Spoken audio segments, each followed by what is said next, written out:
stand with my brothers and sisters when I say Black Lives Matter.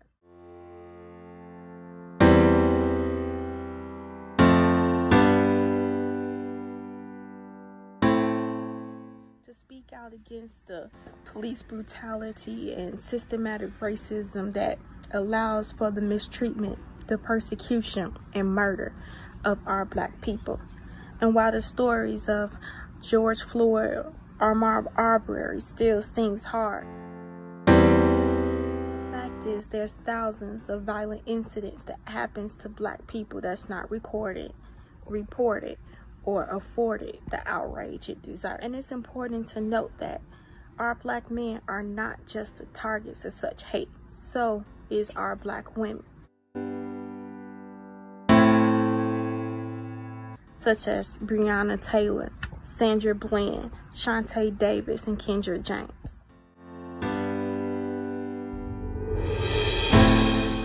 So, how can you get involved?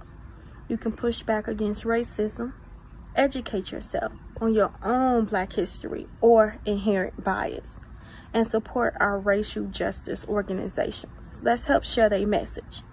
It's important to create a world in which our children do not have to be afraid to walk an unfamiliar neighborhood, to buy a bag of Skittles, to shop in a mall, or to ask the police for help.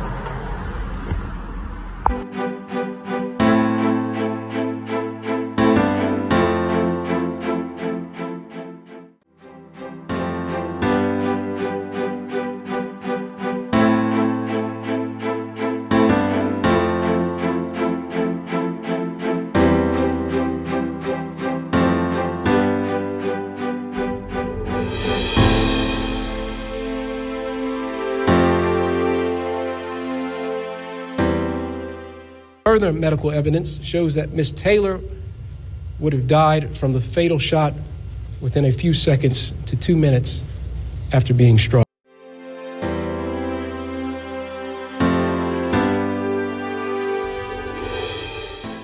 Includes Black people, then she had every right to be in her apartment living and breathing and not be shot and killed by the police just because they executed an illegal, unconstitutional, no-knock warrant based on a lie. Because we can't forget that Daniel Cameron never presented the context of why the police were at her apartment in the first place. It was based on a lie. FBI ballistics analysis concluded the fatal shot was fired by Detective Cosgrove.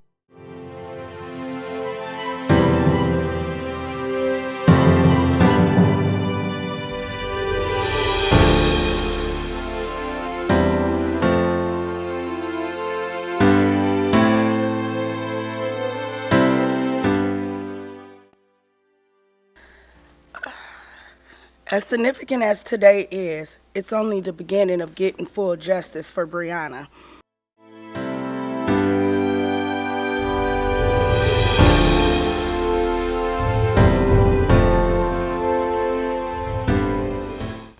We must not lose focus on what the real job is.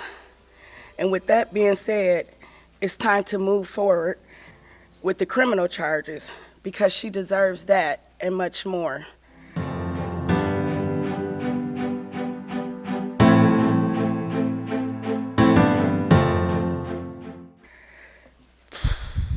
Her beautiful spirit and personality is working through all of us on the ground.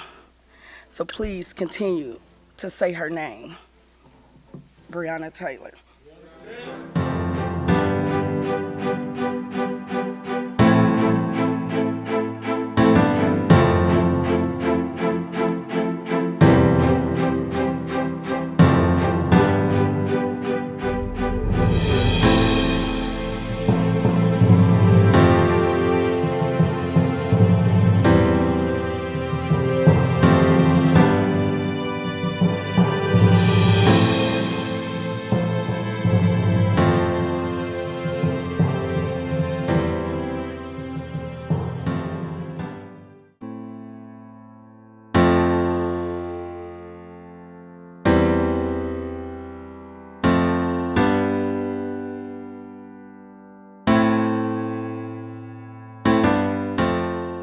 facts. Brianna would never put herself or her family in any type of situation.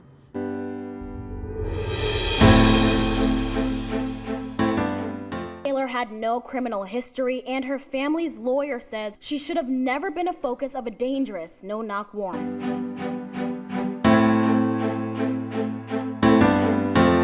My friend's not a drug dealer. She don't get into that. She's a hard-working person. Life. She's not about that life. That's the first thing she's gonna tell you. What? I'm not about that life. She can't even tell you how much nothing is.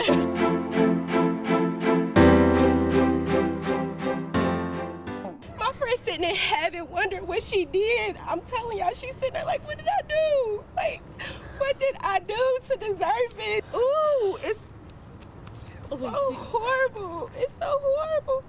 Because if you seen what we seen, if you seen the inside of her apartment, if you walk past what we had to walk past.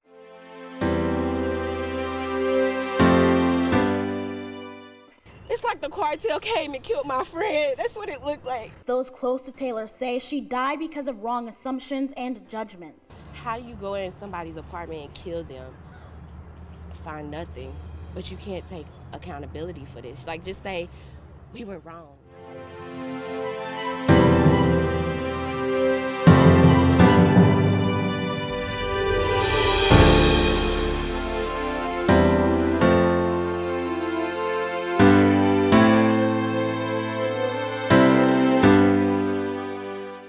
I want to get the word out about the 2020 census. Yes, the census, that thing that happens every 10 years, people knock on your doors, ask you who you are, try to figure out what race you are. And a lot of us try to avoid the census, but I wanted to help get the word out about why it's important that we participate in the census and that we are counted. Have you ever been frustrated by public policies that it seemed like you could benefit from, but you didn't qualify for? Things like that. So the census, we use the census, policymakers use the census, nonprofits, businesses, lots of different organizations in our society use the census to determine where services are going to be provided, where offices should be opened, how much money to allocate towards food stamp benefits, Medicare, Medicaid, retirement plans, everything that's very important for us. So we need to be counted in the census so that there's an accurate reflection of our presence in this country. Our ancestors built this country. We should benefit from the public policies that are meant to help people continue to survive in this country. So make sure that you figure out how to get counted in that census.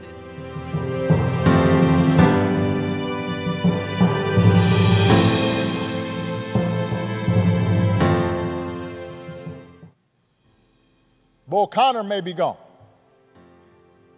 but today we witness with our own eyes police officers kneeling on the necks of Black Americans.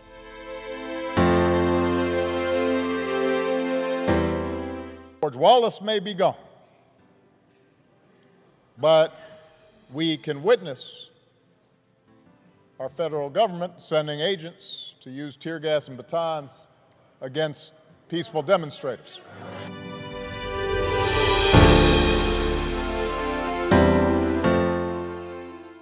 We may no longer have to guess the number of jelly beans in a jar in order to cast a ballot.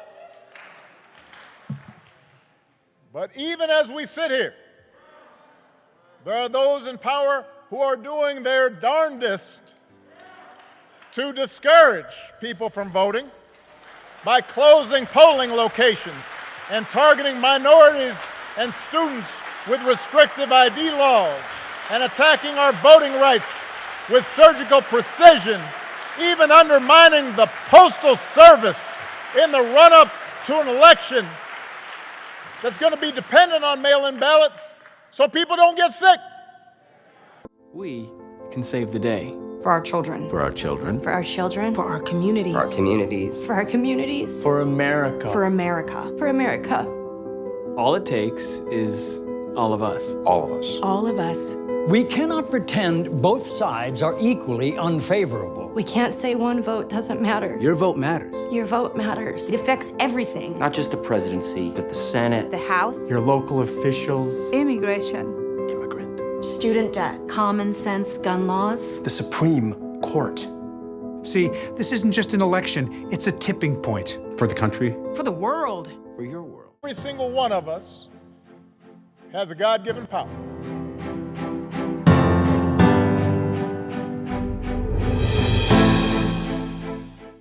Like John, we've got to fight even harder for the most powerful tool that we have, which is the right to vote.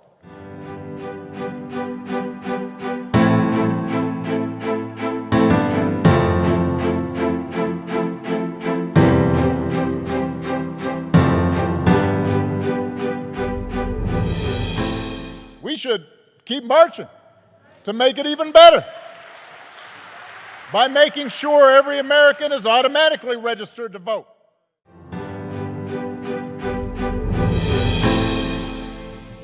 They can't win you over with their policies. So they're hoping to make it as hard as possible for you to vote and to convince you that your vote does not matter. That is how they win.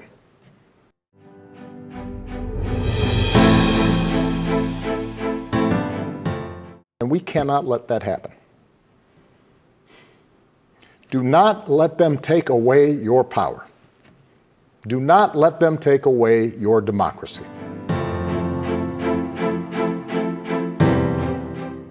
So we have to get busy building it up, and by voting like never before. My simple message would be, if you find something that you feel very strong about, stand up, speak out, give it your all, push, pull, and as I said from time to time, never, ever give up, or give in, or give out. And whatever you do it with faith and hope and much love.